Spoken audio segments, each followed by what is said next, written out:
Well, hello. Hey, Tandy, you want to come up? If anybody wants to come up and chat, it's just me for now. So I think I can manage who gets to come up and whatnot. How are you, man? What's up, Plunge? Not too much. How are you? Not too much over here either. Just chilling. Cool, cool. I've never hosted a Spaces before, and today's my last real day of work at my current job, and I was like, oh, I should do this. So I was like, let's go, and figured I'd just throw it out there, piggyback off what everybody else was listening to. Um, but I figured we could probably just I don't know, riff off, some of the stuff that's been going on in Top Shot. And I figured I can bring people up and cycle through and kick people out and kind of get everybody's two cents on what's going on, what they want to talk about in NBA Top Shot, and just kind of go from there. So I'm curious from your perspective, like how things are going right now. Where are you at with Top Shot? What do you got on the horizon? Did you buy packs yesterday? Take it wherever you want to go. Sure. So I personally did not buy packs yesterday. I think I would probably buy again. Well, I would be buying if I was trying to collect tickets again, but I was fortunate enough to get an S1 pack, and it was a ton of work. I don't know if I think you were also collecting tickets, if I remember correctly. So I was thinking about it, but I ended up not going for it just because I knew the current supply in the lead up to the S1 release, or excuse me, the S1 reserves packs wasn't going to be at a spot that everything was $2 or less. And sort of the way that I was thinking about it was $3 or more is just a little bit of a riskier value proposition. So I sort of stopped, but I hadn't turned anything in yet. So I pretty much kept everything that I have in S3. My intention is to turn them all in, but I didn't sort of run at it like a lot of other people did. Yeah, and I understand why people were running at it was because I actually thought that it would be like almost an 80% hit rate. I didn't think that we would see like more than 1,000 people lined up. I know some people got a little salty because they reopened the window and people were able to add Such a nothing more burger. tickets. Well, everything is. I mean, there's drama. If you don't like drama, then don't get involved with NBA Top Shot. That's for damn sure. Yeah, for sure. So you didn't cop any packs yesterday, but I actually copped. I hate saying that word. I got two sets of five, and within those five, I got one three badge rookie, which I forget which one it was. Hold on, it was Trey Man, which Mhm. not bad, and then I got four or five of the 999s, including a couple three-digit serials, which is cool. So I got is it Wow. DeJounte or I don't know exactly how to say his first name, DeJounte Murray. And then I got a couple D'Angelo Russells, and then I think there was another one. So sort of like probably break even ish, but it's the most cost or like effective way to get trade tickets quickly right now. Yeah. And I'm a serial like lottery player in general. So I just like not serial like trying to hit the serial lottery, but just like trying to hit cool stuff. So Right. Gaines, I see you there. So let me pull you up too. Yeah, but I would just say in general, first of all, that's really lucky that you got a three badger, and even that you got those 9999s is also super lucky. I think I must have ripped in total maybe 15 packs before this, and I think I got maybe one 9999 and no three badgers, and so there's a lot of that of people getting packs that they're not super happy with, but I think that's just kind of silly because you know what you're buying. I think anyone who's complaining about these packs is just misguided. Like you don't have to buy these packs.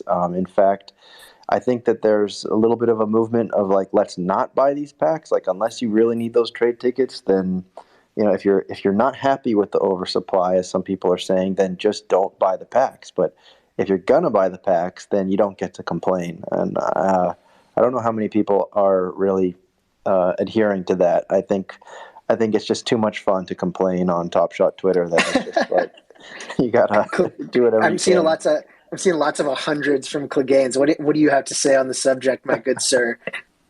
Yeah, what's going on, guys? No, I think Tandy put it pretty perfectly. I mean, people do love to complain, and oversupply is a big, word that people will use to, blame all the problems that are, happening with the market. But at the end of the day, like those common moments are a necessity, right? There needs to be low barriers of entry for new collectors coming into the space, right? Like we want them to have, $3, $4, $5 moments of their favorite players, like Steph Curry, Lillard, that we don't want them to come onto the platform and not be able to afford anything because it's out of their price range, right? So it's a necessary evil at the end of the day.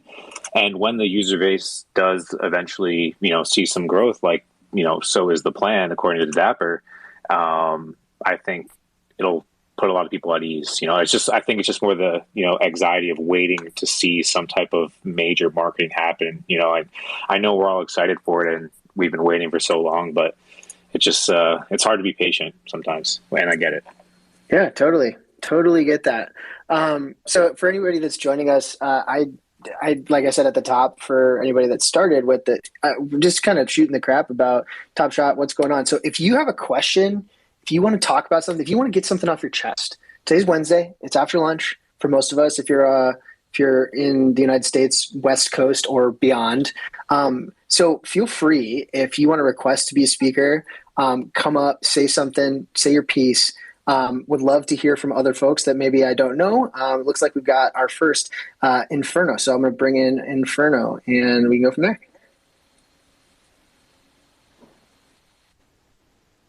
Let me know if you can connect, Inferno. It looks like you're connected as a speaker. You just need to unmute. Hey. Am I on? Welcome. Yeah. Hey, cool. Thanks for having me. This is cool. So I had a question. I guess it's like kind of a complaint. But when they first announced the S3 roadmap and they said that they're going to have some of the players are going to be out of 9,999, I really thought that was a great idea. I was excited. I was like, okay, I get some of these cool players like LeBron. He'll be in there. Curry. Those will be out of 999, whatever, or Giannis. But then they make it happen, and then there's like McCollum and Miles Turner and D'Angelo Russell. I mean, I don't understand how they decide who becomes the 99.99. Like, I don't know why they did that.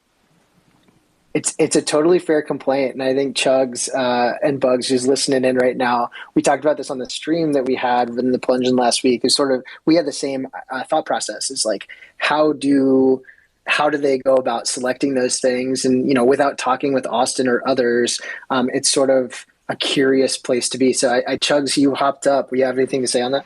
Hey guys, yeah, I mean, it hits on kind of a thing that I've been beating at for a while now with.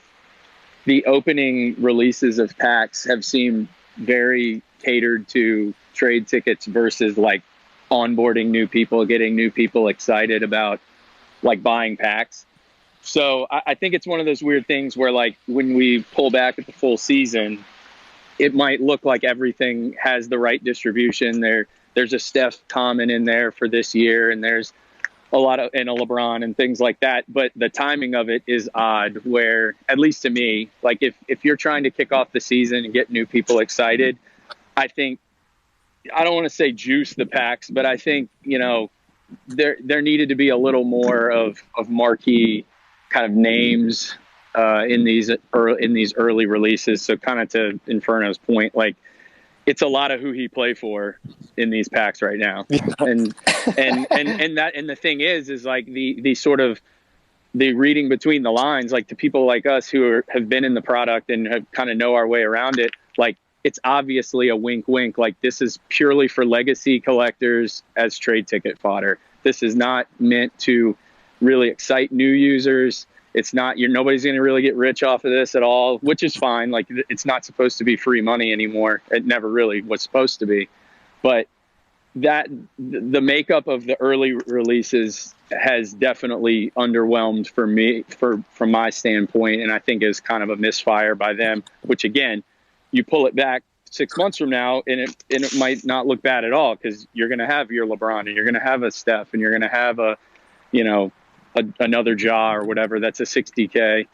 But right now, yeah, it's kind of, S3 is sort of a barren wasteland. Yeah, go for it, Tandy. Sure. I was just going to say that I think part of the challenge here is just the general communication. That I think that's been the case for a while.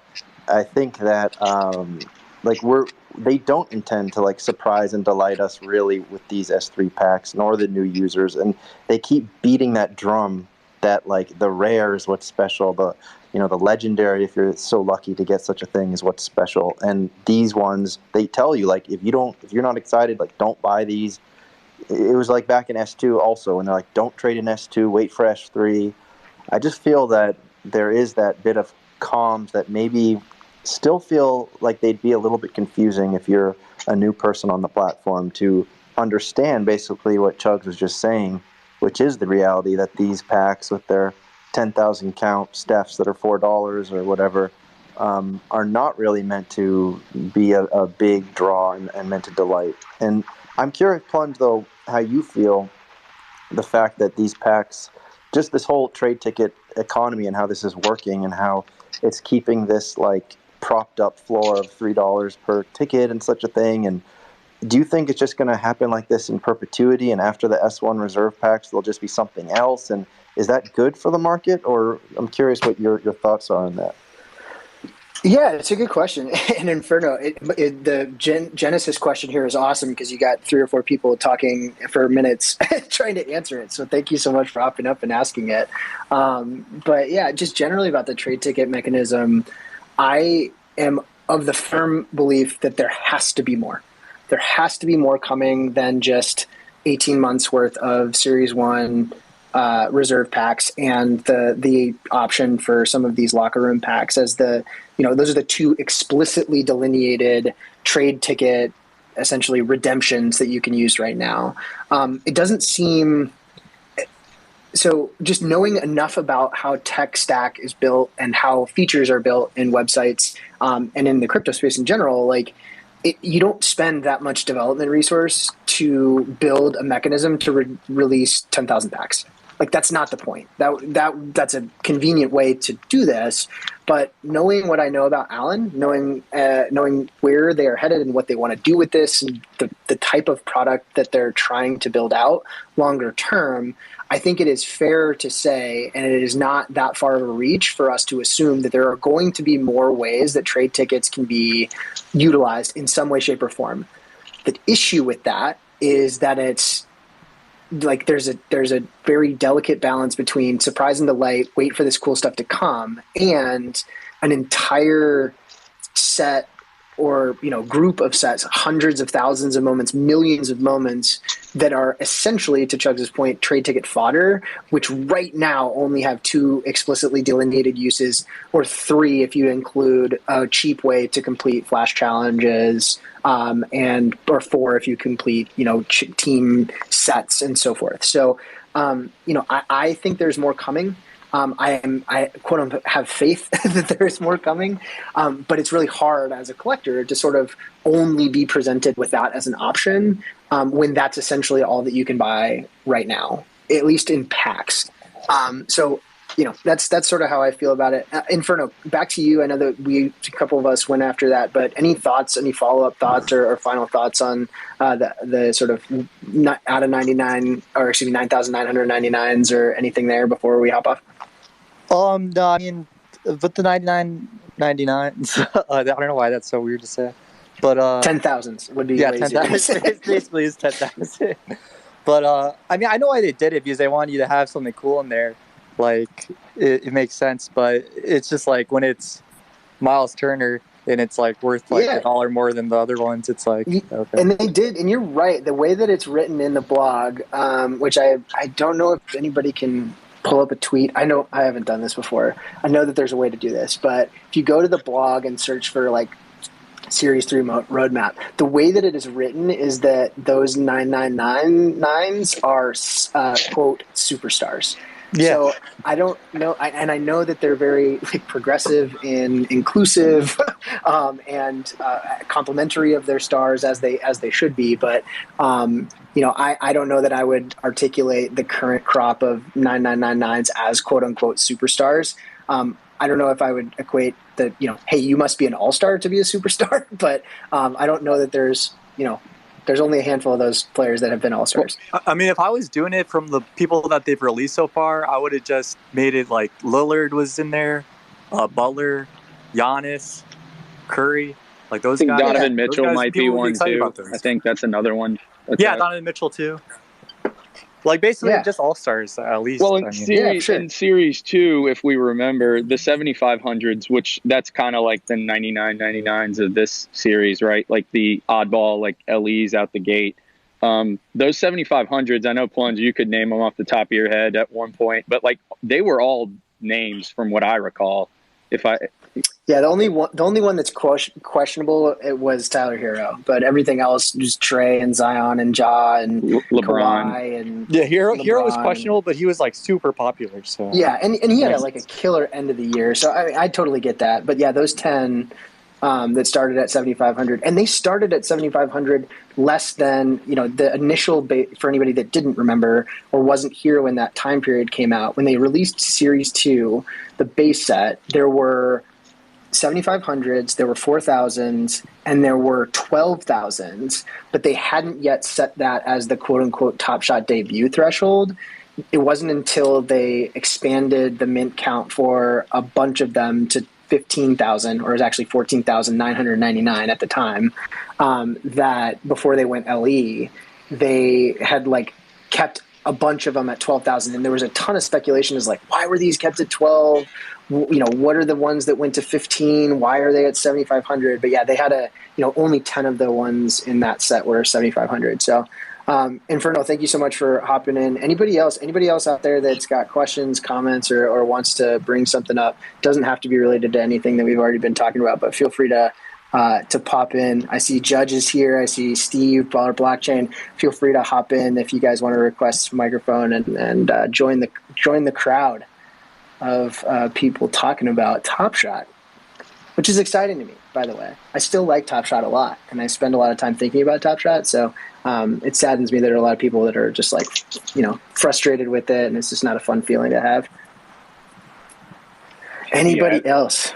Go ahead, Clay Gaines. I think a lot of people are focusing a lot on Series 2 as a comparison to Series 3, which is not unfair, right? It makes sense. You're looking at the previous season to see what we're going to do this year. But looking at what they've already done this year with the mint count, with the emphasis on commons are meant to be common, this is probably going to be the status quo going forward, where they're not really going to be worth much outside of whatever gamification they have besides moment ranks play, which is a thing, right? Which they've invested in, which is I think really awesome. The fact that top 100 win Dapper dollars every single day. Outside of that and flash challenges, that's all they're going to be good for, really. And I think that's okay, right? Because they are common moments with 60K mints.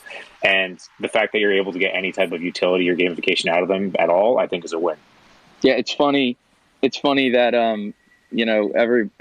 initially the big value prop, it was store of value that was driving everything up, really just wonky supply demand dynamics. And now that we've got all this utility, but the store of value aspect has kind of gone in the shitter, for lack of a better word, for at least for the time being. The narrative has kind of pissed everybody off, which again at the time it was, where's the utility, and now we're slowly but surely getting a lot more of that. The problem is it's sort of coming at the expense of why isn't this thing worth more than it was when I got it a week ago or whatever. Yeah, for sure. And it's a user base problem too. At the end of the day, it's the more the users we have now aren't enough to accommodate for the number of moments. That goes back to like what I kind of was getting at, and what I keep getting at is it's a dual mandate almost for Dapper, and it's a hard thing to balance, is gearing your platform to get new people on versus trying to satiate or buoy the current economy, if you want to call it that, of the current user base. And again, right now it seems like this is we're currently in this phase of sort of a correction or whatever, where it's all kind of geared right now towards the legacy user and economy or whatever. And so I'd like to see it. I guess maybe it'll turn when rare packs start coming and legendaries start coming or something. It'd just be nice to see some kind of catalyst to really get new users on board, not so much legacy folks just, piling in more money or anything like that. Like I'd rather see a ton of new users versus, the same people piling in, more money for whatever reason. All right. Hey, Chugs, I'm going to pause you Yeah, because sure. Lisa Chapa has got a question. Go. Welcome to the stream. What's up, everybody? Appreciate the time. Man, all I want to say is yesterday I ripped my first serial number 1, which happened to be a jersey match on Obi Toppin. Dope. And I'm hyped. Cheers, awesome. cheers. Let's go Top Shot. But, man, this is so dope. I love collecting the cards. I think it's a great product. And, it's going to get better. It's going to get better. Thank you. Love that. Love the Yeah, positivity. Was that? Hey, that's what it's all When about, did you right? first jump on? I want to say February of like the beginning of this year, something like that. Yeah, so I mean, like, man, it's been rough, but hey, I don't expect too much. I just buy my little packs and whatever comes. That's what ripping packs is, man. Yeah, I enjoy it. It brings me back to when I was young. So That's what matters. At the get end of the the day, time travel a little bit. fun. Awesome. Well, thanks for joining us, man. I popped Steve from Baller Blockchain up as well. How are you doing, Steve? Hey guys, how you doing? Sorry, I'm walking to work, so it's a little bit loud, but I didn't want to miss in. No problem, man. Hey, I got Go ahead. Oh, sorry, you go. No, please. Well, yesterday I was on a Discord, and I was asked, what do you think the catalyst will be for Top Shot? And I had a terrible answer, and I've thought about it since. When listening to like the AMA and the ROAM and adding all things up, I actually think the catalyst will be the mobile game, and perhaps the mobile app and the actual game itself. I think those two things combined will be, quote unquote, what you said, Chugs, as well, the catalyst, because then the access becomes so easy. Like, you don't have to be on a clunky mobile website. You can be on a nice, clean app and do things like the flash challenges and all that sort of stuff. So as far as catalyst goes, that's the best answer I can think of in terms of what's going to be the biggest game changer. But it also comes back to what you think a catalyst is. Like, is it account value or is it new users? And Chugs, you mentioned new users. So I think that's going to be the biggest catalyst moving forward. And we know they're working on that. So I just wanted to throw that in. I didn't have any major questions. I just wanted to sort of listen in. No, it's a good point, man. And I think one of the things that I see as a quote unquote major catalyst is like desirable supply. So, we talked already about sort of the muck that's there right now, and it serves its purpose in a very specific way. But in the same way that there was a big sort of renewed or a deeper interest in Top Shot last year around Christmas with the Deck the Hoops pack, like there was a legendary drop that drove a lot of interest. People that maybe weren't paying attention to it, but had an account, like came back and tried to get that thing because it was available and whatnot. Like those are the types of things that I think they will, they're sort of like struts by which the rest of the NBA season are built around. And right now there are, I don't know what the right term is, but there haven't really been any of those like support struts yet. And I'm hopeful nothing's happened yet. There's only been base set packs. So, right. S3 is a really bad comparison so far. Yeah, for sure. Totally agree. Go ahead, Tinny. Well, my only question about that, and I sort of see both sides here. Like, I also am really excited for the first pack that comes that is really valuable, and I think people are going to get really excited. My only question about that, though, is when we think about what valuable packs, who they're going to attract, are you not thinking that may kind of attract the same type of people that people were blaming for Top Shot's woes in the past? Will that not attract the so-called rent seekers to the platform? I mean, I think they're already here. They're here to stay. Many of them have left. But when you're not, I think when every single base pack was, in S2, anything that you could get your hands on, you could turn around for 5 or 10x. Like, it's a very different economic value model than, the current situation, which, you know, if you can get one rare drop or one thing, like those things are valuable. And, you know, the ideal situation and why they've constructed collector score and the queues is the way that they have is to try and put them in as many hands of like quote unquote true collectors as possible. That's never going to be, you know, entirely capable. And you see that with the Series 1 reserve packs where it's like when people hit a lottery ticket, it's like many of them will cash it in. Like, you know, it's not necessarily just a cornerstone piece of their collection or whatever the case is, but ultimately I think there's going to be some of those folks drawn back in, but I think some of the railings or the safeguards that they put in place to at least eliminate or reduce the amount of just like, hey, I'm here, I, you know, happened into an MGLE or I happened into a holo because I happened to be in a queue from you know, for even though I have never collected anything or you know, done anything on the platform, maybe a little different. But I think that will bring at least some people back. The question is, will they stay?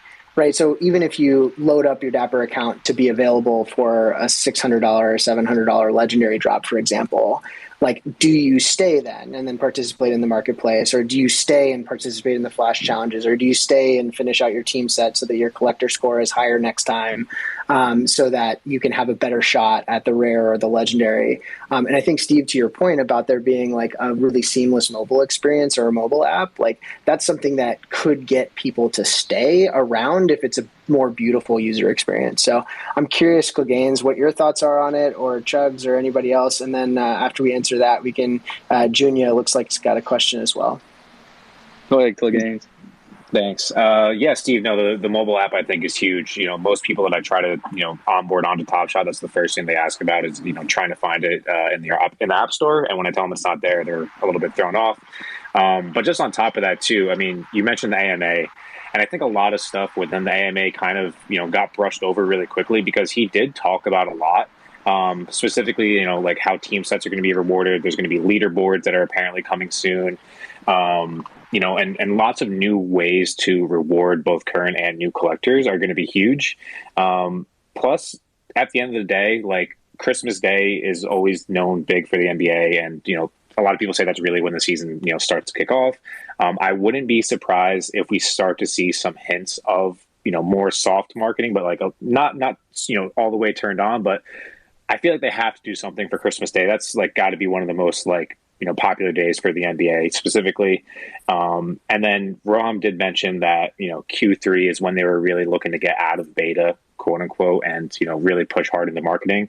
To see if they could stick to that timeline or potentially do it a little bit earlier will really be interesting, especially just because with all the negative sentiment, like I feel like they have to be trying to rush a little bit, right? Like they want to make us happy and, you know, onboard new collectors. So if they stick to that timeline, that'll be interesting. I got to say, Plunge, I want to ask this to you. So back the guardrails, so to say, on desirable packs have, you know, has come in the form of collector score. So it's in a sense, it's really the high end stuff is more or less gated to people that are already here. So not really, you know, certainly at least the highest chances. I think that they did a really nice job iterating to make it a much higher chance, but yeah, it's still technically speaking available to the masses. So to that, I wonder, all right, just thinking out loud, I'd like to know what you think, or anybody, if they wanted to step up and take a swing at it. What would be so wrong with totally, at this point where the Top Shot economy is, we'll say, what would be so wrong with totally taking those guardrails off? And honestly going back to sort of, you get in line, if you get a pack, you get it. If you don't, whatever. And it's more or less a free for all again, given that where we sort of are in sort of the, you know, the life cycle of Top Shot, because back before, when you had significant supply demand issues, you know, it made a lot of sense to try to weed out rent seekers. But at this point, you've kind of flushed out a lot of it in terms of supply at being out there, even on rare items, so to say. There's a whole lot more MGLEs out than there were last February. There's a whole lot more holos out, et cetera, et cetera. I'm not so sure it wouldn't be the worst thing to to strip down the collector score barrier, so to say. That, like, I don't know how hot of a take that really is. Like, I'd be It's curious to spicy. see I'd be curious to see. I'll let Tandy take it, and then Go if for he it. doesn't I mean, if he doesn't finish you, then I will. Yeah, I think Go. I'll probably serve you up back to plunge, but Go for it. I think the first issue in my mind is that that's a lot of people who were spending a lot in this marketplace to up their collector score are going to feel like the rug was just absolutely pulled from under them in a very, very massive way and get incredibly upset. And if you think Twitter is pissed off about Top Shot now, just wait until you take away collector score entirely. But I also think that what they can, and currently it seems like they are kind of doing, is that they have tiers. So they will still have a very accessible tier. So I think if you're asking to just kind of totally disregard collector score, I think that it practically is disregarded on some of these drops where you basically need to like rip one pack and buy like 3 moments from the marketplace, and then you can get lucky and get something. So if they want to apply that to the rarer packs, I don't, if that's something that people feel comfortable with, that's okay, as long as we do still have the rewards for the people that grinded away to get their collector score high. Because I can't imagine a scenario where you could just rug that. It just seems like it'd be an interesting social experiment where, I mean, because if you're trying to get new users or you're trying to get them to engage and stay on board, they're more likely to do that if they hit it, so to say. And so if you sort of make it to where it's virtually impossible to, quote, hit it unless you've already spent a bunch of money or whatever, it's definitely a double-edged sword on who you're serving. Are you trying to get new people involved, or are you trying to take care of those that are already there?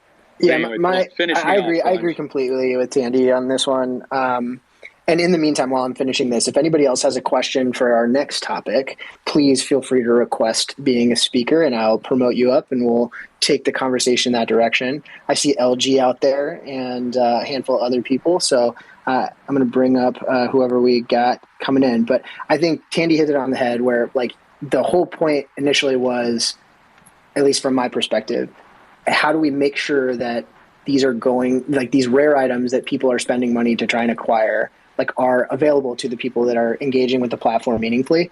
And the question I think that a lot of people have is, like, how is engaging with the platform meaningfully, like, within the construct or guardrails of collector score? Like, it doesn't fit everyone. So there's always going to be complaints about it. But, I think as long as they do the tiered drop structure where they've got, like, a very small chance for a general queue, a much larger chance for priority queues, even multiple priority queues, I think that's a fair way to try and distribute some of that. And I wouldn't be opposed to, having them have a like only priority queue for particular drops that are very rare or otherwise, because I don't know if it's a sustainable way to bring in new people to, like, just have them hit the lottery. It certainly allows them to accrue Dapper dollars quickly, but I don't know that means they're going to stick around and participate, like, fully or even be enriched by that experience, whether or not they're making money or otherwise. So there's probably better ways to bring people in than the 500 or so brand new people that might hit in the general queue on a legendary drop. But NFT Cent, you just hopped up. What do you got for us? This is more discussion on an interesting point that I noticed is earlier this year, Roham and the team was saying that their goal was to have these drops where people would be able to buy multiple packs without an issue. And I think we're there. I did hop in and grabbed 5 packs yesterday, but I can't honestly say I'm going to be buying any more starter packs for the time being. And, it's one of the things that, like, I mean, they are following through with what they said, but there is something to be said about, like, a general consensus in the community that they're not being heard for keeping, like, I don't know how I'll say this, like, keeping the economy going. And I know that they hired the economist for Top Shot, but as somebody that definitely was buying not the last couple of months, but, like, March, April, May, June, and then stopped buying stuff because it was just so hard to see the account value go down every month. What do you guys see as, like, the number one thing Top Shot could do to, like, make people happy, the stakeholders happy right now? Marketing. For you. Yeah. No, that's my answer. That's Clegane's answer. Judge, I would love to hear your answer to this question. Welcome to the stage. I would love to hear from your perspective, if I'm articulating NFT Sense questions, like what can they do right now to appease the most people in Top Shot in your mind? Man, that's a tough one, because I've obviously spent hours and hours and hours talking about that on the stream, and then also just trying to figure out what the answer would be to that question. And I got to be honest, I don't really know at this point. I think we've had just a culmination of decisions and factors that have put us in this really precarious situation now.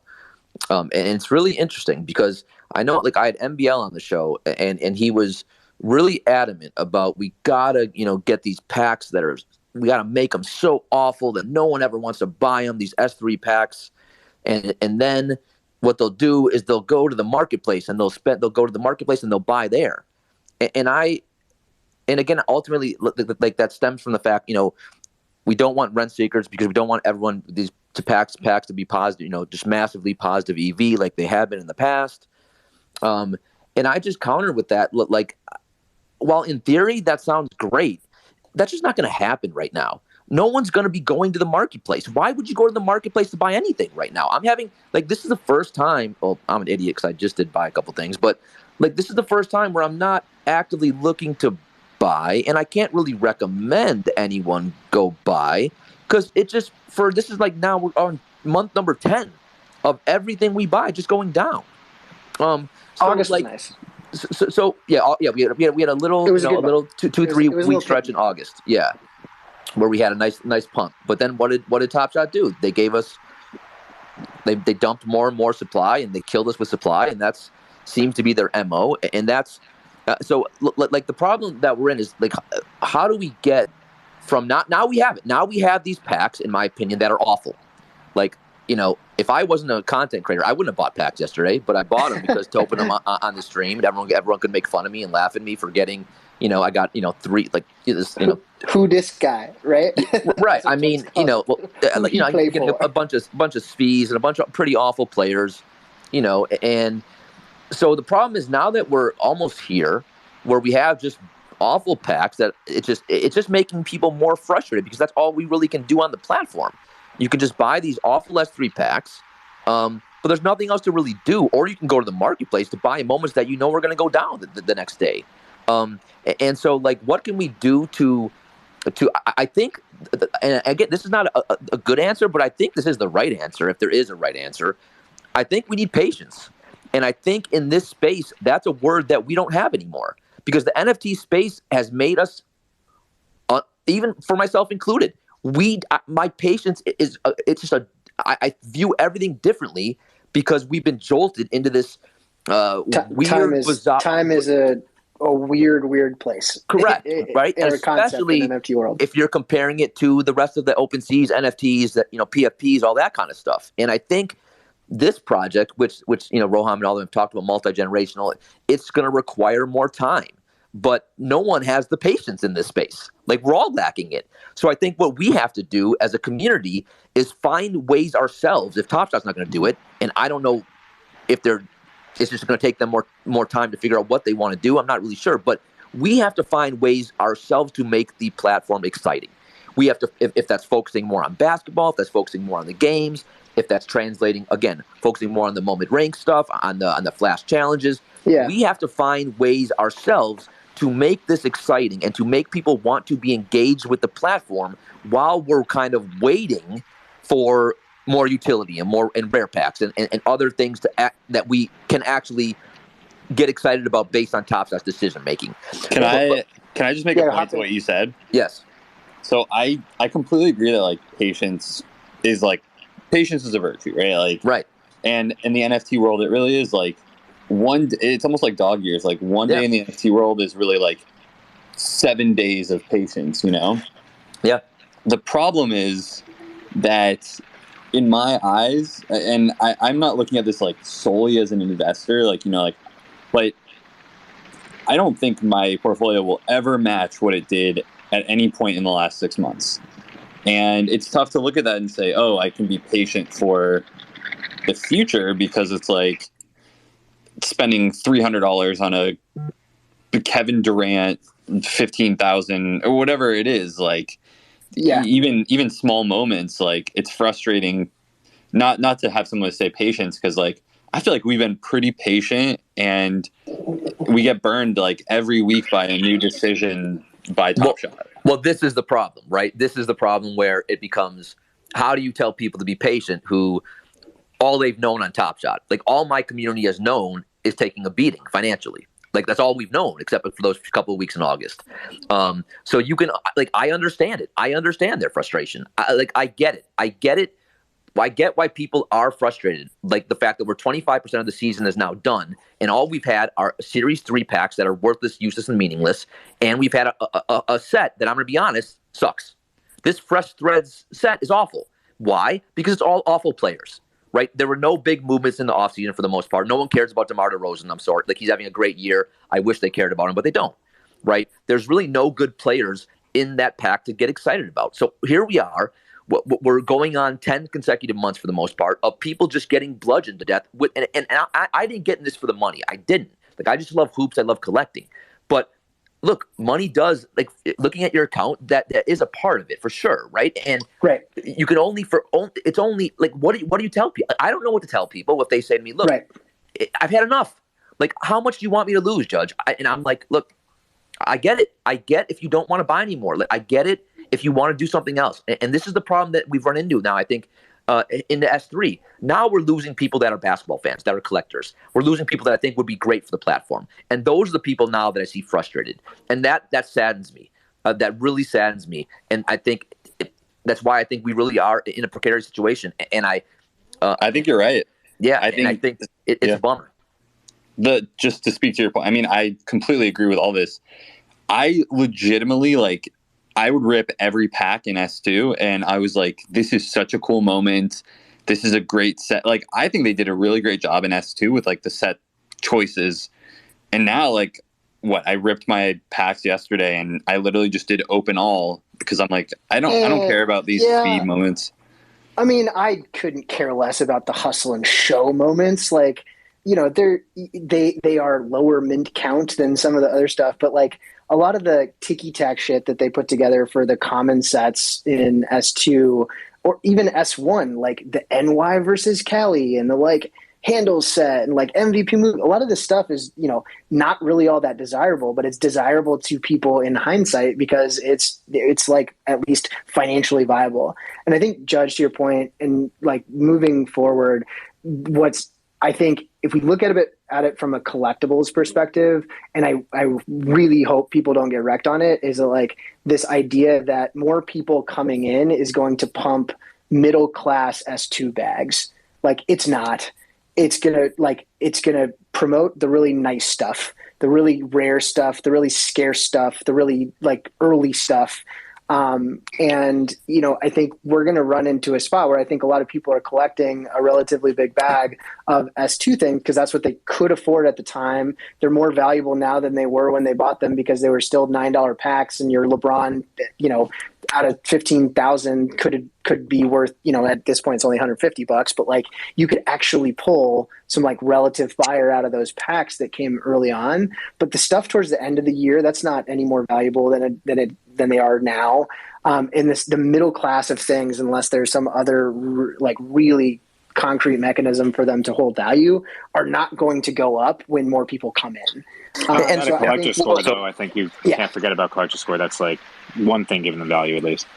Yeah, the one thing that I would ask all of you guys is that, again, like Top Shot has said to us, right? Like, what's like the most important thing that they would always talk about?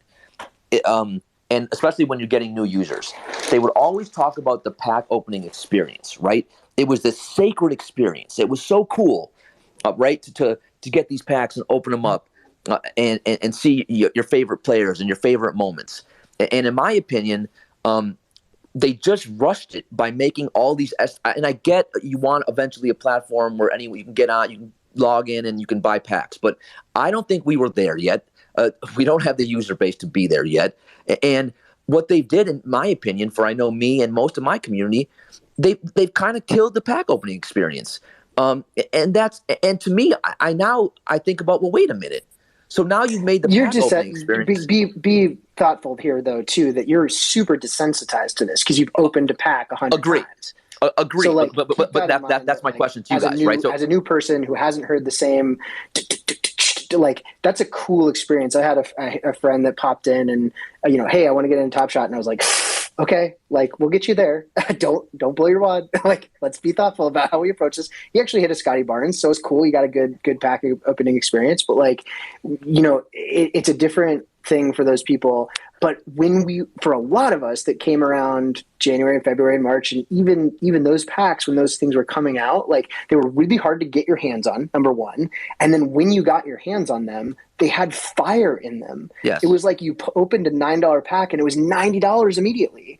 And it's really difficult. Like, if you separated that feeling of opening a pack into just the raw, like, mechanics of opening a pack versus the financial joy of realizing that you 10x something immediately without having done anything, there is two distinct differences. People love the former because the latter happened. Right. But let me. But this is the question I'd ask you guys. Right. So now, like, because I've had new people join, but their experience was kind of the opposite of what Plunge said. Like, when he onboarded someone new, I had people open these packs and they said, "Well, that sucked. I got 3 SVs." Right. So the contents of the pack matter. Well, right. So I think we're saying the same thing. Right, like the contents of the pack, where it's like it's all slop. There aren't stars in it. They're right away. You can tell that they're not going to be financially like a moonshot. Yeah, on top that's of a very the slop, different. There's no financial gain. Yeah, so it's like a lose-lose. So why are these packs gonna? Do you guys think that these new packs are going to be a way to attract new users? Because I don't really need to have these packs because you need to have something that's accessible. Like, that's the key here. Is like new people that are not already into this space, right? We need to give them every opportunity and advantage to try to join us. And you're not going to do that by having things on the market or packs that are like over the $50 range. Like, people aren't going to put their money into that. Like, they need something that's cheap, affordable for them to get into. Hopefully they get lucky, right? Maybe they get a rookie or like a superstar that's out of 10K. And while we obviously don't care for these packs, and some new people coming in may not, right? They may get some shitty packs or players that they don't really care for. But at the end of the day, it is a necessary evil, and it's going to need to be there for potentially a mass onboarding of new people. So this is where I'm getting at, though, with you got to have these packs have more desirable players, not even necessarily desirable values. Like a 60K step that's not going to make your day or whatever, but it's still nonetheless exciting to be able to pull that. In other words, if you stripped away the entire S1 reserve pack ticket mechanism, is anyone lining up to buy any of these packs knowing what's in the contents of them? Anyone? Well, yeah. Let's shift gears a little bit. We've got a couple other folks that have hopped up. So NFT Sent, thanks so much for joining us. Yeah, I'll step down. Thanks for chatting. I also saw that Luke L. Dumbo is here, and I'm sure he wants to say something. So I'll step down. I'm not going to let him yet. Okay. Maybe a little bit. But again, thanks for chatting, guys. It's been a rough 10 months, but I still believe in it, and I'm excited for all day. I appreciate it. Yeah. So let's go, Lindy. Welcome back, buddy. Thanks, man. You can pop in, and then Mark's also up here. So we'll go Lindy, Mark, and then Poker Pro, and kind of cycle through. So welcome back. Thanks, man. Yeah, it's good to be back. I came back on because I'm having similar sentiments to everyone here. And I think I kind of did want to kind of talk about that economy stuff too, because I've been racking my brain because prior to February, and even actually after February, prior to February, the thing was you could build up. You could always grind your way to increase your collectibleness, right? Like you could buy a $2 moment, sell it for $3, and so on and so forth, right? Now our mints are so high, it's impossible to do this. And so this is why I think S2 has not had value, is because there's so many $3 Bradley Beals that it's hard to bridge it over to the $5. You can't sell it for $3 anymore, right? And so it's there's no build-up possibility. And so I've heard it from a lot of people. They're telling me, oh yeah, I can't grind up to something I really want to collect, which gives the base pack something that's valuable. And I think this has been a big dynamic that's been missed. I think they've essentially minted for a population that's not here yet. And I'm of the opinion, honestly, I think that they should have kind of minted to what they did towards the end of S2, which I thought was really, I think those numbers kind of worked. I mean, yes, there was the constant decline. And so like this grind dynamic, which I think goes hand in hand with something I've been saying for just like the longest time. And I'm just like, I'm scratching my head why we haven't fixed it. I think a lot of these dynamics have to do with the user interface of the marketplace. It encourages, for example, you always see the latest stuff, right? So then, well, you're going to see the $2 out of 60K, whoever. And that's not attractive. But the problem is it also then pushes down everything else. You never see it. Like, I think in the marketplace should be functioning more like eBay and less like a place to show off whatever has been recently placed on the marketplace, because then it forces people to search for what they want. Then you're going to see more Steph Curry sell because like, oh, what can I buy? Oh, let's put in Steph Curry. You're going to see more of those sell because those are going to be the people that star power with the names that actually have more traction, right? Basically the default sort being newest listing, even if you go, like if you type in fresh threads, it's still going to show you the newest listings. Right. Or unless you flip it by like lowest ask. So yeah, I can see that. And I think your point is well understood on my end about like being able to grind up. I think a lot of that, again, though, is a function of the fact that there was relative scarcity and artificial scarcity, right? That like was never intended to be as scarce as it was compared to the moments that they were building for and what the long-term roadmap was, that whether or not how much we knew of that was sort of relative. And I'll say this again from what I said at the beginning of this, like the mechanics, like 60,000 is not enough moments to have $1 moments on the marketplace for people to accrue 350 trade tickets to buy Series 1 reserve packs. Still, 60,000 isn't enough, which is crazy to think about. Like we feel like there's a massive oversupply, but in fact, there is an undersupply relative to what they're really trying to do. Really, they're trying to make $1, I think, in my opinion, they're trying to make $1 moments like a common thing. And the propped up utility of the S1 reserve packs, at least the explicitly stated utility of that, are preventing that from happening in a meaningful way. That may change in short order if people lose an appetite for that type of dynamic, but it will also then change in the alternative or opposite direction the second that they announce something else related to trade ticket utility. So just be very aware of that. But yeah, your point's well heard, and I'm curious, Tandy or Click Gaines, if you've experienced any of that as well, with like the idea of grinding upwards, and sort of what's your responses to what Lindy put forward. Well, I think that I saw that thread that Lindy wrote, and I thought it was really good, and I did think that it does make a lot of sense right now. Something that I was actually thinking about that though is that one of the shot talking guys made this really interesting video. Clee Gaines knows all about it, and it was using footage from a recent game and then showing it, like the tweet, and then showing the footage. It was just really well done.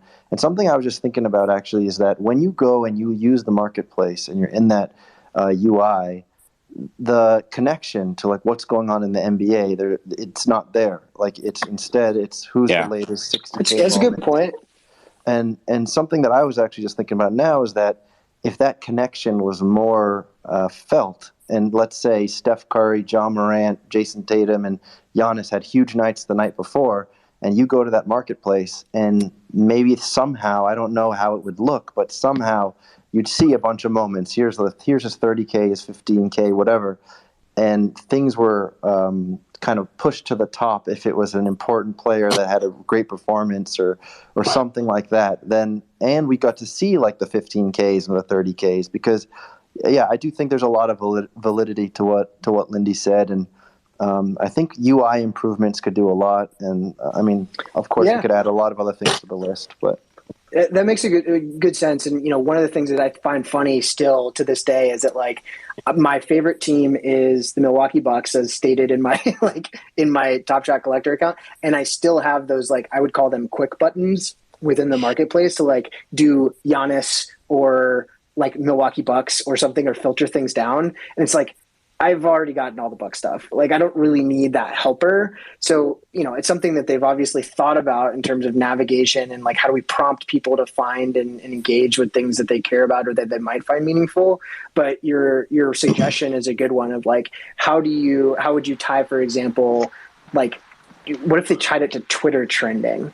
Like, hey, right now, James Wiseman is trending on Twitter because he had a really interesting workout video where he was like Shadow Defender was playing against him, and he looks like he's set to return coming up. Like right now, unless the marketplace is reacting to that in real time and it shows up as a hot moment, like there's not going to be necessarily a prompting like, hey, do you want to look at these James Wiseman moments? Like James Wiseman is trending on Twitter. So that might be some integration or something there that they might be able to look at. But I agree with you completely. And to your point, Lindy, about just like, how do you spice things up? How do you build up? Are there opportunities where you can leverage basketball knowledge or being in the know or understanding and identifying a potential a jump, whether it's because they're going to be participating in a flash or, they're a likely candidate for a flash challenge or, they're going to return from injury or something like that, where you can buy low and sell higher. Right. And I think, and that's the other thing. It's like, this is where I feel bad for all the sites that all do all this analytics stuff, because you should be able to mine that knowledge to see, wait, is there, because I think this is the problem. I think it's why everyone's frustrated. I've come to, at least, I don't know, this is the conclusion I've come to. The market is fundamentally irrational because of UI you don't dynamics. Right. It's fundamentally, as we all know this, but it's like, so when it's irrational though, you can't mine data to see where's the missing value that no one's jumping on right now. That's what makes collecting and that's part of the fun of the collecting experience. Then you're more eager to get packs because you're able to build up from this, right? Like, so this is the problem, and so you can't mine the data, and so you don't know. Like I'm writing something right now on the Shack because it's just like, it boggles my mind that 2/3 of the supply has sold, and since it's dropped and it's down half the price. Even though 2/3 of those sales happened within the first 3 days. It makes no sense whatsoever, because I think the UI encourages the constant lowering of prices. This is something to kind of go ahead, Plunge. Go ahead. No, sorry. Go ahead, Jackson. I was just going to say, this is just a careful reminder that like these are ultimately collectibles. This is hardly an efficient market. It probably never becomes like a truly efficient market. In other words, your ideas may be perfectly logical, but like you may never, I don't want to say live to find out that you're right or wrong, but you get what I'm saying. Like there are inefficiencies that will probably always persist in something like collectibles versus, financial markets or whatever. So just kind of a reminder of that as well. I also think the mobile app would help with a lot of what you other guys were talking about, sort of integrating real-time NBA stuff with Top Shot. Well, awesome. Hey, Lindy, I'm gonna pop you down. Mark's been waiting patiently, so we're gonna go Mark and then Poker Pro, and we'll continue on from there. Hey, it's good to see you back. Really, really happy to have you back in the community, man. All right, Mark, are you still with us? I am. How you guys doing? I'm good. Thank you so much for waiting. I saw you hanging in there, so I know that there's been some impassioned conversation. So, what do you got for us? Yeah, there's been a lot being said. I'll start off with, I started off in February, about mid-February. So been doing all right. I gear my collection more towards collector score, being able to, be able to get towards new packs, be eligible for new packs. And then also, being diverse to be able to play the moment ranks, daily fantasy stuff, the challenges, the daily challenges, the flash challenges, whatever pops up. So in that sense, like these Series 3 packs, they're not very valuable for me as a collector. So that's more something that I see Top Shot doing as geared towards new collectors. Like for me, yeah, it'd be great to hit an Evan Mobley, but I don't need one. I need an Ish Smith to keep my Hornets set together, So I'll buy one of those. Kelly Oubre Jr. Fresh Threads for me. Yeah, I'll get one of those, and I'll buy it after the fact. But there's no need for me to go out and buy 10 packs. I'll let someone else that wants to open those, and I'll be ready for the rare stuff. But I think to echo what a lot of other people have said, is the apps, the hard court, for example. There's a lot of different NBA apps out there on the Play Store. If Top Shot could get that right and add more utility to be able to do something else, right now the only game to play is, like you guys have been saying, buying and selling, playing the market game. If there's more people playing moment ranks, what do they get? Like 3,000, maybe 4,000 people a day. I think that should be way higher. I mean, that's pretty high, though. I mean, I think some of it is marketing for that in some ways, because like they're relying on third parties to do it, which is frankly like I'm actually okay with. I would much rather have Dapper focus on the blockchain stuff and the marketplace and the mechanics of the collecting than trying to work on the gamification stuff, because others are able to do it like at a relatively good clip. But I agree with you. Like, it should be widely disseminated, and I'm happy that they partnered with Moment Ranks to provide. It sounds like it's like $10,000 or something like that. It's like not an insignificant amount of money that you could earn or win. So it'll be curious to see where that all shakes out. And I think El Dumbo will probably come up in a little bit, but when we think about like what are the utility for S3 right now, like there's a handful of things, right? And it's not as easy to say it's just for trade tickets. Well, it's part of it, but there's also for team sets. There's also, which relates to collector score. There's also just like, hey, if you really like that player and you really want to collect that player, right? Like at an entry level or whatever the case is. So I mean, there's a handful of things, but I agree with you that the more use cases for these things, staking or otherwise, the better off that we will be in the longer term. I don't know this to be true, but the sense that I have gotten in the rumblings around the world of like NBA Top Shot, I haven't heard a lot about Hardcourt as an app, as a game recently.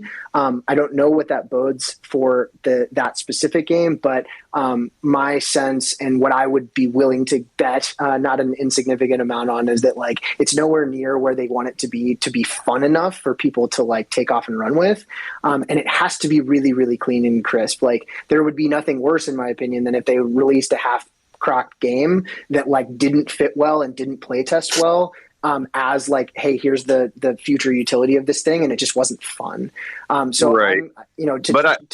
To Judge's point earlier, like I think patience on that one is going to be paramount. But go ahead. And I also believe though too, it doesn't necessarily have to be perfect. If you're giving out legitimate rewards, there's a lot of people playing a lot of random games that you're getting like a skin for a character that you can play in this game. And if you're actually getting collectibles, I think that's something that could draw people in. And also in arena moments would be something that I've been looking forward to a lot. I'm a season ticket holder for the Cavs, and the All-Star game's coming up. And looking forward to that. Yeah, totally. That's awesome. I would love that as well, and I think most of us would probably agree with you there. So the just by and large, the more opportunities that even for the lower end stuff, that those things can help you in some way that incentivizes holding, that like you can utilize these things in some way, shape, or form. It can do nothing but good, at least in my opinion. So thanks for waiting and popping up. Really appreciate it. Poker Pro Eric, are you still with us? I am enjoying the spaces. And to that caller of the Mark, you say is a Cavaliers fan, we better get that Evan Mobley then, right? Yeah. You got to get that. Do you already have it, Mark? No, I do not. Tried to get it in the first pack. Went a little expensive for me. Yeah, I got you. Yeah, it really jumped up. But, I can totally sympathize. Yeah, that's one of those ones that's like, it just seems, well, at least from my perspective, not financial advice, but it seems mispriced relative to LaMelo at 680 or whatever it is. But yeah, I think someone said it earlier, and Judge, you'd probably agree. It's really tough to justify spending in the marketplace right now if you're not really sure that things are going to be going up or you don't have a positive sentiment generally. So yeah, for it's sure. really tough I've been doing my best El Dumbo impression. I've spent about a week in Las Vegas. Just got home last night.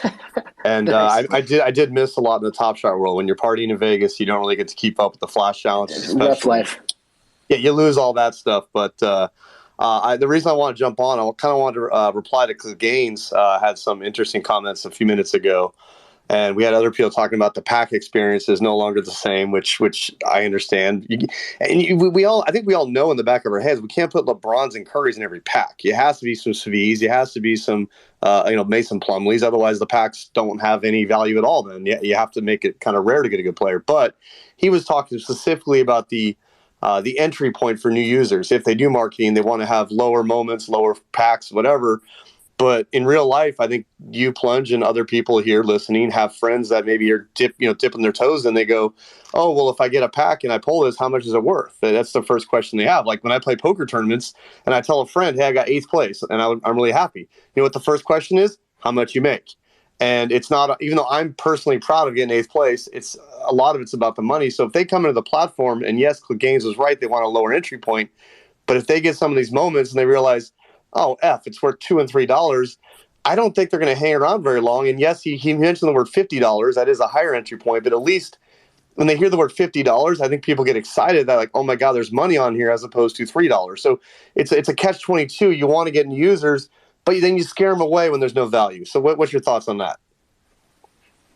Yeah, no, I mean, you bring up good points. I think, though, at the end of the day, like, Top Shot's focus, as they've, kind of hit home a lot, is this is the future of fandom, right? So while there is financial incentive to be on the platform, as all of us know, right? All of us that were here, signed up in February, that were flipping moments, we saw that, and that's what got a lot of people into the space. But their focus, it has seemed to shift towards just getting general NBA fans to the platform, right? And if that's your focus, then it's my guess, right? It's just me speculating that those people that are actual true fans of the NBA aren't going to be as concerned for the financial part of it, right? Obviously, that's still going to be a major factor, right? That's why everyone's here. Everyone wants to make money. Everyone wants to flip moments and potentially get newer stuff. But if the user base is primarily NBA fans in general, even those lower tier moments that we don't necessarily care about, a Pacers fan, that's super into them may want to collect those lower tier moments,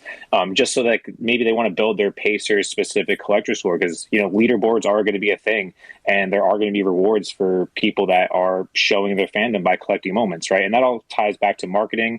It ties back to the NBA teams themselves really pushing the product, the players on the teams, and when and if all that comes together, right, I think it'll all make sense when that time comes. It's just like, DG was saying, like it's going to be a patience game, and it's tough. But yeah. And let me just say, I think I'm going to respond to Clean. So I think that was excellently said. I really believe that a lot of that stuff is realistic. But again, as a poker player, and you guys are a lot of smart guys. The psychology of the human being. We know the psychology is that Top Shot is also kind of time consuming to a lot of people, and I don't think a lot of people want to waste their time, not waste, but use their time to do that collector sets and all that and leaderboards, unless there's some financial gain as well. It's a lot of time, and I don't have kids, but people that have children and families and dogs and long time jobs, it's a lot of work to get into Top Shot and to say, oh, all you get is your collector score. Yeah, I guess it depends on the rewards. I'll let you go in a sec, but the financial incentive could be stuff outside of just like getting money in return. It could be those experiences that bonuses, maybe to come in the future, right? It could be meeting a player. It could be getting some seats at a game. Those could be the quote unquote financial incentives for those people that are truly into the fandom of the sport. But, my last point, guys, is that for me personally, I'm not really worried about the money either. But I do like the fact that I want to have something rare. My whole life, I don't want to say rare cars, but I always got the rarest model car I could afford. I wanted to have the cool car that no one else had. And it wasn't about an expensive car. I just want something different. So when Top Shot has these huge min counts now where literally anyone can get any player now pretty much, they want, it, to me, the finance don't matter, but that anyone can just have a $60,000 staff, a 60,000 count, LeBron, that's where it kind of ruins it for me, is that what I own is no longer considered cool, I guess. Thanks. I just want to say this, like, in no way do I envision or do I think that the future of fandom is bad packs and bad players, right? And I think that's a fundamental flaw that we currently have. And some people can disagree, and that's perfectly fine. People can disagree, and no issue. I don't think, but I just don't. Yeah, but sure, I just don't like. We keep saying our focus is on new users and basketball people we want to get on the site. I agree, but they're not coming right now. They're not coming because I don't see any. What are the steps to get them here? I just don't see it yet. And that goes to 2 points I have. One, why don't we focus more on the current user base, the ones who have been getting killed for 10 months? That would be something I think we could do more of, which in my opinion, we're not doing a great job of. And number two, again, if we want to go after these new basketball fans and things, there's a lot of stuff that we could do. And again, I think Top Shot will do it. I think it's coming. And that's why I just go back to patience. I mean, I've heard things like they're going to try to onboard entire. Again, this is who the hell knows if this is really going to happen, but onboard an entire, like the entire Orlando Magic. Everyone had an Orlando Magic game, and they're going to, walk you through things. People that are actually in games, going to, in the arena and things like that, like which would be amazing. But when I look at the platform now, and when I look at the ability to buy these packs to get bad players that are worth nothing, it's just not going to. There's no excitement.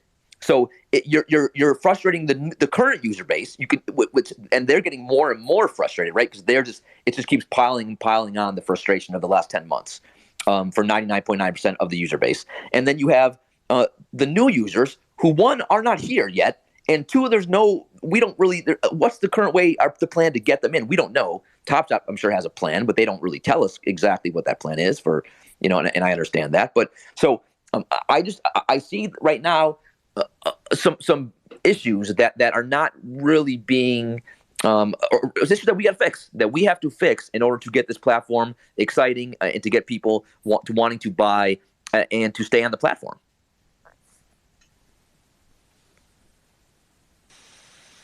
Let me just jump in real quick. Go ahead. I was just sitting there with my hand up. So I definitely your use of the hand emoji thing. I don't know if that's just a speaker thing, but I am so impressed with your patience. So I really appreciate your decorum. Thank you, good sir. Thank you, sir. Thank you. Well, what I would say is that I definitely empathize with what Judge is saying, but I think also I know that currently a new user who comes to the platform, if I remember correctly, can get a starter pack. Now that starter right off the bat is an S3, which I would have to agree with Judge here that it's not an optimal first experience on the platform, if you're going to ask me my honest opinion here. But then there is the supplemental pack that they can buy after the fact, which is the archive pack. The archive pack at least does have some nice hits in there. And if it was me, and this was something I think I was talking about before the S3 packs hit, was that my whole idea was you have to protect that initial experience at all costs if I'm Dapper. So a person comes on the site, their first pack should be like an S2 pack. It should be like a middle of the release S2 pack. It should be something where they do have a chance to crack something nice. And then you can give them an archive pack as well, which also gives them a nice chance to crack something nice. And then after that, if we're talking about S3 packs, I still believe that there are issues just in terms of how clear it is to new users what they're buying or what they have a chance to rip.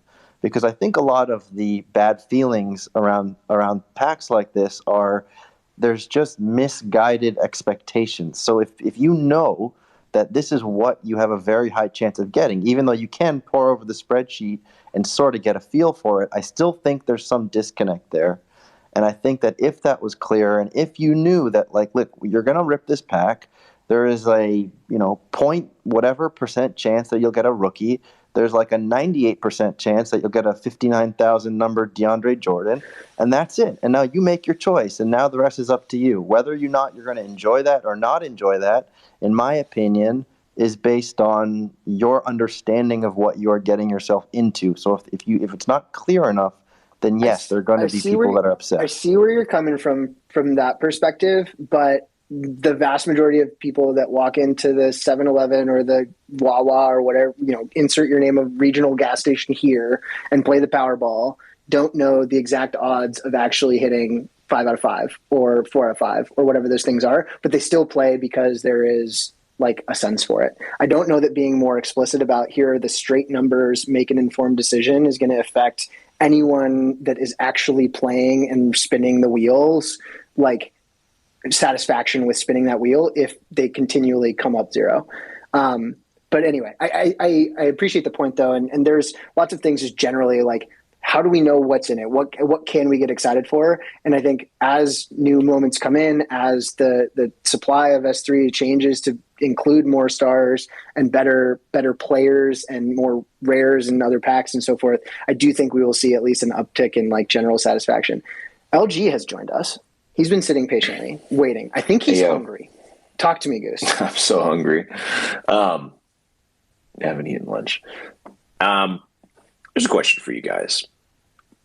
Why does Top Shot need more users? Because the current user base is flawed, in my opinion. Because who else are we going to dump our eggs on? Yeah, I mean, we're just going to keep trading moments back and forth forever if we don't get new people in. Do successful NFT projects need more users? Well, no, but they have a 10,000 mint and it stays 10,000 forever, right? We have millions of new moments that are useless, worthless, and meaningless, and that no one wants being dropped weekly, and accounts that continue to go down for 10 straight months. Yeah, that's kind of, and I like the point you were making before, Judge. It's just, I think Top Shot has like a coolness problem.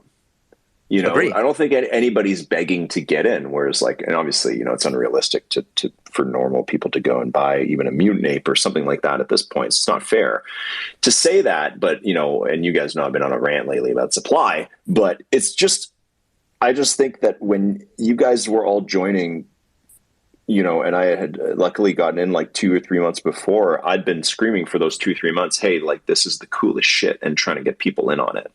Then everybody came. We had a great time for like 6 weeks.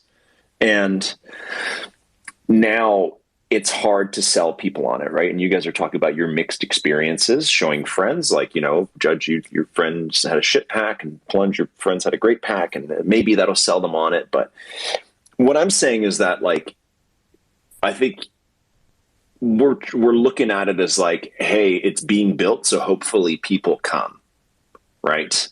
And it's being built in a way that is mainly just alienating the current user base. So it's like, in what way does that create a desirable product, right? And I just think that it's not necessarily too late to do this. I just think that there's, again, limiting supply or a variety of other methods, open to other ideas. I think that there is a way to make Top Shot cool and scarce and something that you want to get in on again, right? Which is what most, if not all, other fantastic NFT projects are. And is there a way for Top Shot to succeed and for its user base to be happy without its user base growing at an exponential rate? Maybe there's a way to do that, right? Like, why do we have to kind of, throw in the towel on ourselves as like, well, we're like this rotten, angry user base, therefore we need to replace us with a new 1 million people or a new 100,000 people? Why does that need to happen? Why can't it succeed at an extreme level with a smaller user base, which is what most NFT projects that are successful, considered blue chips, are doing? And bring new people in through occasional derivatives, if not fractionalization or tokens. Yeah, and I can definitely see where you're coming from, and it's a really good counterpoint to the general gist that we've been talking through. I do tend to lean towards like an understanding that the way that they are building out Top Shot and have been progressing forward with Top Shot has been to like sort of prove out the concept and be a vessel by which billions of people are coming to the blockchain. Like that's the stated goal at Dapper, right? Like bring 1 billion users to the blockchain. And right now the flagship product to do that is Top Shot. I don't know if that's going to continue to be the case, but if you're planning to bring in and have hundreds of thousands or millions of users in the future for this stuff, the relative scarcity of those things creates the exact like rise and fall crash that like created or like brought us here in the first place. So I think there are ways that can be adjusted and shifted. But how do you make Top Shot cool again? Like how do you make Top Shot cool again? that's the question on the table. Yeah, let me just quickly say, God, that voice is so silky smooth, LG. Oh, it's so silky smooth. I love it. I mean, if I had a voice like that, but like I agree with that so much, right? Like when I first got in Top Shot, it was like joining a cool club, right? And I think like it's just all gone now. It doesn't feel like anything there's cool or exciting or like special. And I see all these other NFT projects, and again, there's excitement and there's passion. We do have passion in Top Shot, but I think so much of that has been gone from Top Shot. And one of the things that I've harped on for a long time, I think a lot of that is I understand like Top Shot. Roham spoke at that NFT New York City event about the goal would be every NBA fan would get a Top Shot account. And that's great. Like that's what I want. That's what we all probably want, right? But if the experience is not cool and fun for the current user base, like that's going to rub off on the new user base. And why don't we just focus a little bit more on the current user base before we make this go after and do everything in our power to make oversupply, make sure the floor is $1 so we can bring all these new users in. Well, right now we'd be bringing them into a really toxic and pretty bad, unstable environment. And I think we should just instead a little bit, maybe we can focus more to kind of get the coolness back, right? Make it more fun, exciting, and just get the current user base back wanting to be engaged again. And I think if we focused a little bit more on that, I think that would really put us in a good position moving forward. Well, Judge, what's your idea of like making it cooler? Like, is that players talking about it? Is that, commercial TV timeouts it's being shown? Like, is that more social media engagement? Like, what would make it more cool, like outside of that? Yeah, I mean, it's a fair question and one that I think is a longer conversation, right? And I think it would require us as a community trying to come up with, and with the help of Top Shot, right, to come up with what could do that, right? But I do think the focus, I think we could pivot a little bit on where the focus is. And right now it seems to be about getting new users, supply, make the floor as low as we can. And then everyone who's been getting killed for 10 months is, wait a minute, what about me? Remember, I'm here. I'm still here. I want to buy. And you're not doing anything to incentivize me to be excited on the platform. And I'm the one here. You keep going after people who are not even here yet. So focus a little bit on me. Do things that bring back some excitement. I'm sure. Look, our community. The one thing about the Top Shot community, it is so passionate, and we have so many just really smart, intelligent, and innovative people, right? And so if we all got together to think about what are some ways to make the project, the platform cool again, we could get there together. We genuinely could. So like off the top of my head, I'm not sure what some of those things would be. I'm sure if you gave me a day or so, all of us would probably come up with numerous ideas. But I think if we just kind of put our focus in that area, it would be really beneficial. All right. I agree. Agent Smith, you are patiently waiting. What do you got to bring to us, my friend? Hey, what's going on, guys? No, just to chime in, obviously the people that got in to Top Shot between like March and recently, they've gotten crushed. I got in January, and I've made some smart buys, but it's not like my account's like great, but I'm not in the red. But I don't know. It is tough because I think one of the only ways that I see it being like cool or making people hop on it is by getting more basketball fans. I think an integration with 2K would be fantastic to get everyone who's a gamer involved, to where, like, for example, if you hold like a legendary Curry, then whenever you play with the Warriors, then your Steph Curry on that team's gonna shoot better than if you own common Currys and stuff like that. I don't know as far as like their hardcore game as to how far they're gonna go with it, but I don't see myself like sitting like on an app playing like a game where like I'm using my moment to like, because I also don't have time. I work, I got things to do. Maybe the integration isn't to the younger population, which that's probably their goal, is to get the young kids involved and onto that. But I think 2K would be one of the probably best integrations to get the people back on board, and it's going to allow a lot of new users to come into play. Now, I don't know what leverage they have on their end to get involved with 2K, but I think that would be something great for Top Shot and the entire community.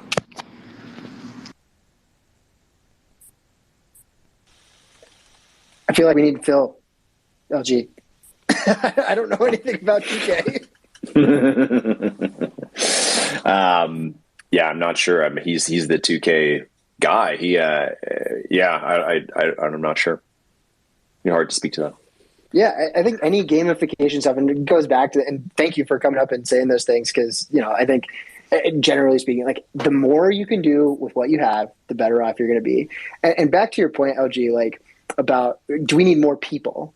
Like if there are more ways to integrate and utilize your moments that you have, like the people that are here, like that are interested in those things would like potentially use them in those things if they're also involved in those other games or whatever. So it doesn't necessarily need to scale to include more collectors, but if it allows for integrations with things that our existing collectors are already doing, then all the better, right? So I think that's, it's not necessarily, and yes, it makes sense that a new integration like that might bring in more bodies or more new people.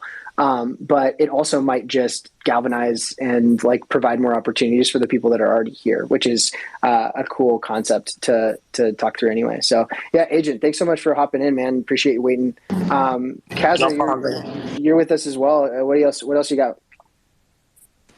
Yeah, so I was just asking, like, because I joined Top Shot around March time, and I was wondering if you guys would like to see more like special moments being added, because like the NBA top 75 list came out a couple months ago, and there wasn't special packs into that, and I don't see like packs towards like historic moments. I would say like any MJs or any like Charles Barkley's or anything like that. And I know there's probably some copyright issue with that to get those moments to be used. But do you think if Top Shot like prioritized getting those moments in circulation, that I think it would be better? Is that something we can all agree on? Yeah, I think generally, so good point about some of the like existing stuff. My understanding is there are some dynamics with the collective bargaining agreements before a specific year. I forget what it is that relates to like what footage they have access to at any given time. I don't know if that extends like across all players or if there are specific players that have particular things with their estates or other entities that they need to go through sign off with. But obviously that complicates things a lot more. I think I'm of the opinion that having the like rare run it back and the archive set that's a common, and having that sort of not be a constant thing but a over the summer thing is actually a really good idea. I don't know if you agree with that, where it's like, hey, we're going to go after this and have some of that in the like off months. But I also think it's really hard to like have patience for that when you know that there's some big players that are out there that are missing Top Shot moments because they didn't appear or they weren't in the league in 2005 or 2006. So that creates an interesting challenge. But if they released everything all up front and there were no new historical moments, or like every important player ever already had a moment on Top Shot, I think there would be less excitement year over year for some of the new introductions to those things. So I think they're being pretty intentional about holding that back. Or at least that's the sense that I got from hearing them explain why why they chose 2005 and 2006. And, it would be ideal to have a Shaq's first moment being a Lakers jersey, for example, but it's just not always going to work out in those situations. So I can certainly see more of that type of stuff coming in down the line. And, I think more historical stuff is better. I don't know the specific reasons why they can't do those things, at least on the surface. But my guess is that there's some licensing or agreement stuff that they have to do some, gymnastics to get through. Thanks for your question, though. Was there a second part of that question that I missed? I feel like I got to part of it. No, you got it. You got it good. Thanks. Well, yeah. Hey, thanks for joining us, and I much appreciated for the question. DRLB, you popped up as well. What do you got for us? Yeah, I would just like to see Top Shot try and pull as many levers as they can right now to engage the current user base and give us rewards that we appreciate, but that don't necessarily cost them anything. I would like to see them do basically have fandom challenges, maybe going even more frequently. They're headed in the right direction. But if S3 is going to make common moments worthless, why not allow us to build our collector score and also get these quote unquote worthless moments via just kind of constant challenges for the people that like to be on the platform and to be engaged every day? Because if you get a fandom moment, it's worth slightly more CS. You're probably not going to trade it in for a trade ticket. And even if it's not worth much money, it's something that you created and won. And so I think that's an easy win for them. And then also, if S3 packs are going to be, omnipresent, why are they not giving them away, more frequently, daily? Why don't they include packs in these flash challenges or on moment ranks? They may. I've never won anything on moment ranks. I don't know, but I think they could be doing more with the packs that are free for them to create, to just give us as, easy small wins to build our way to trade tickets. And I would like to see them do maybe more with trade tickets in general. I think it would be really interesting if they did this would probably take a lot of software engineering, which I'm not. But they could. I'm not either. I don't know anything about it. They could. You're an ideas guy. You're an ideas guy. For 2 weeks, say, turn in any archive moment. We're going to give you 3 or 5 trade tickets. I mean, there's just so many creative things that they could do to try and juice the market a little bit more for people that are on the platform every day. And I don't know if it's a staffing issue or if it's a too few decision maker issue, but I would like to see them be a little bit more agile and try and just, because basically the hook of S1 and S2 was value through packs. You made money just by being on the platform. Now that's not really possible. And so I want to see them experimenting with different ways to reward us for being on the platform every day. And I think there's, numerous ways to do it. They need to launch the leaderboard as quickly as possible and stabilize S2 commons. And if, I don't know, I just like everybody else, I want to see them do more for the current user base. And I'm a little bit frustrated that they're basically saying S3 packs are, the moments are worthless, yet they're not willing to necessarily give them to us at a high frequency.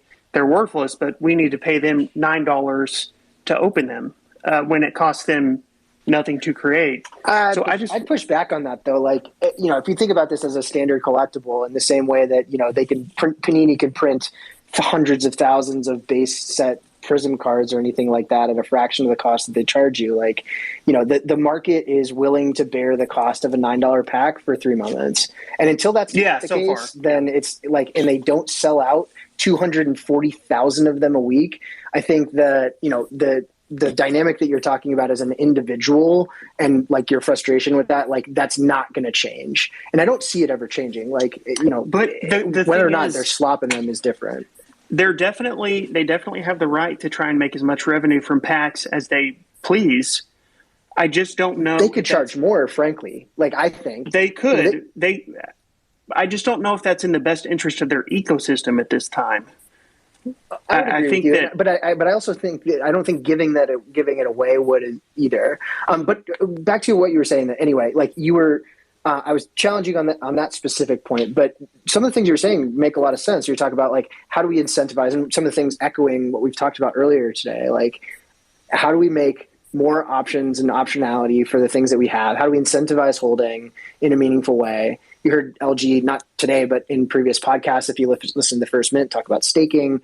Some of the set completion stuff, I imagine, will have some airdrop type value to it. So I think some of that's coming, and Judge, you'll hit on it again probably, but like patience is so hard to have in this space, and so hard to have with Top Shot specifically, because all of us are just like, want it to be so much more than it currently seems to be. But I agree with pretty much everything you said, but go ahead and finish out. I'm sorry I interrupted you. Oh no, that's pretty much it. I think even another thing they could potentially consider doing, which I don't think will happen, is, Fresh Threads was, I feel like in many ways, a success because it kind of hit a large swath of collectors. Like for me, I wasn't interested in the players. I queued up for my packs. I made $3 or $5 on a pack selling my Fresh Shreds moment. I'm not going to have that set, but I'm able to direct that to other things on the marketplace. And so it also accomplished having moments out there that do have some value. Ubre's $20, which is awesome. So I think having smart sets that have utility for challenges in a reasonably limited number of mint count is also something that they shouldn't be afraid of doing more regularly too, especially during S3 where the base packs aren't really doing it for people. Yeah, and I think we're going to see more of that. And, the roadmap that they release, like, we know what's coming, right? There's 18 or 19 sets. Here's, roughly speaking, when we expect them to happen. More is going to come up. But I agree with you, and, good points all the way around. So just a point of order, sorry to cut off anybody. I just added up a couple other speakers. I need to leave in 10 minutes, and I have to end the spaces after I'm done.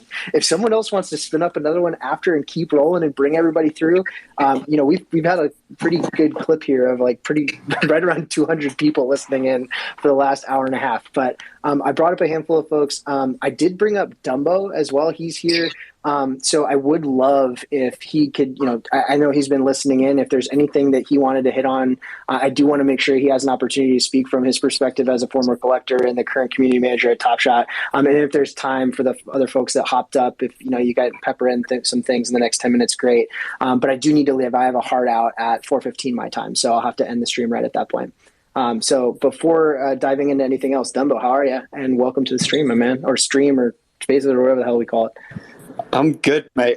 Just to be clear, in case I say something that people are going to be annoyed about or like I've missed something really bad, I did miss about 20 minutes of the spaces in the last. It was basically all just me shitting on Dumbo. So yeah, which is kind of, I was listening to here and I just had my name dropped and insulted loads. No, there's a lot of it. To sort of keep you abreast, most of it very similar dynamics, rehashing a handful of the same conversations. LG was talking about, do we need to expand the collector base in order to have fun on Top Shot? How do we make Top Shot fun again? And some different ideas and some different similar iterations to ideas that we had already talked through. So lots of similar stuff. You didn't miss anything groundbreaking, in my opinion.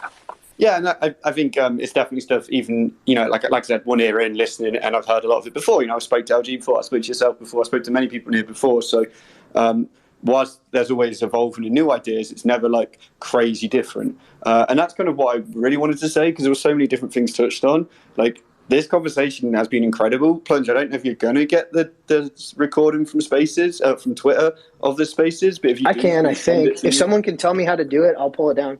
LG can definitely help with that and just tell him I told him to. Yeah, for sure.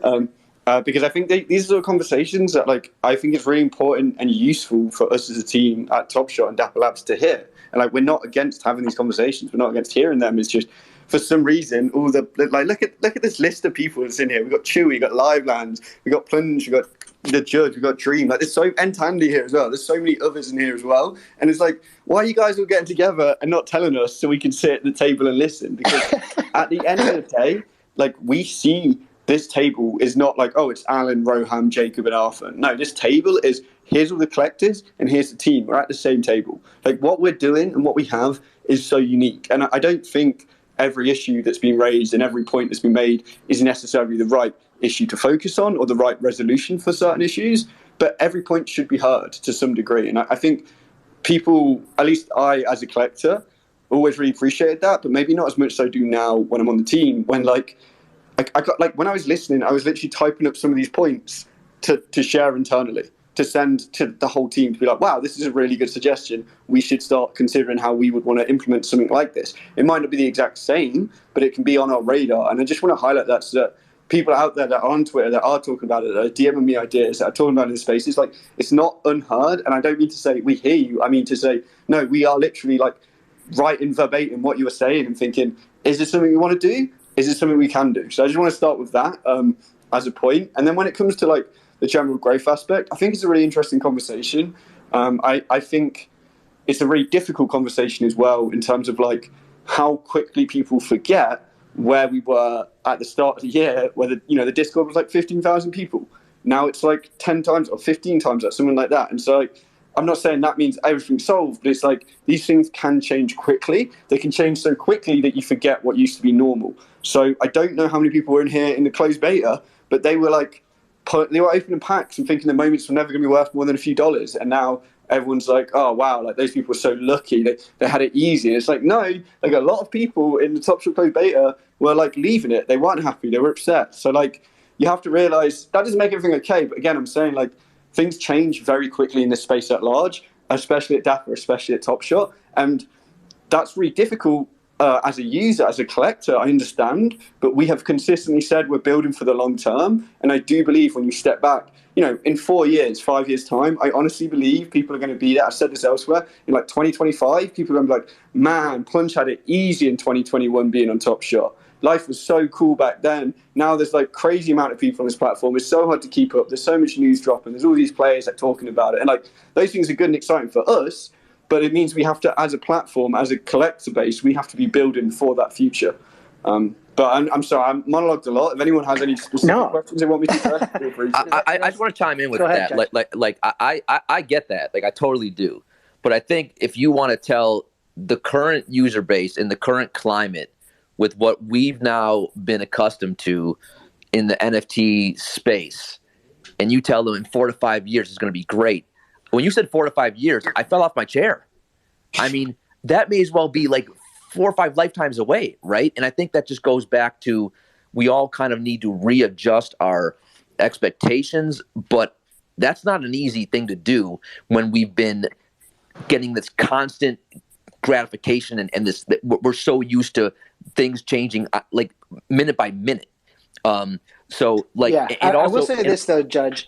The as fast as stuff moves in the NFT space in the positive direction, it also moves very, very quickly in the negative direction. And there are many things that, while there are instant gratifications, like I've spent significant amounts of money on NFTs that are literally worth $0 that I couldn't sell if I wanted to. Yeah, that's the vast majority of my collection. Entirely agree. But the other thing I'll say, like, to say that, again, I just going to the patience thing. I also do think that I think a lot of the current user base would just like to know that Top Shot is aware that it's been 10 months now, and that's not a small amount of time. They know. Like that's a pretty significant amount of time. And like I know my community, a lot of other communities out there, the Top Shot larger community, like it's been a pretty long time where I'd say the vast majority of the user base has just been taking a beating for their entire experience on the platform. And I think that a lot of us are frustrated because we don't know if Top Shot's even aware of that. We don't feel like we're acknowledged. We don't feel that we're frustrated because we see so much focusing on the future, new users that are coming. But what about us, right? And what is Top Shot doing to instill confidence in us, the ones that have been here, the ones that have been getting kind of had a really rough time for 10 straight months now.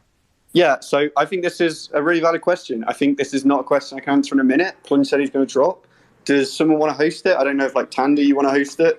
And then if anybody, I do need to hop, and Dream, I see your hand as well. So if there's someone, anybody out there that feels comfortable, if Tandy could do it, yeah, I could probably do it for like another hour. Okay, right, Tandy, do you want to set it up? And let's all jump over there. That's Top Shot Tandy if you're not following them.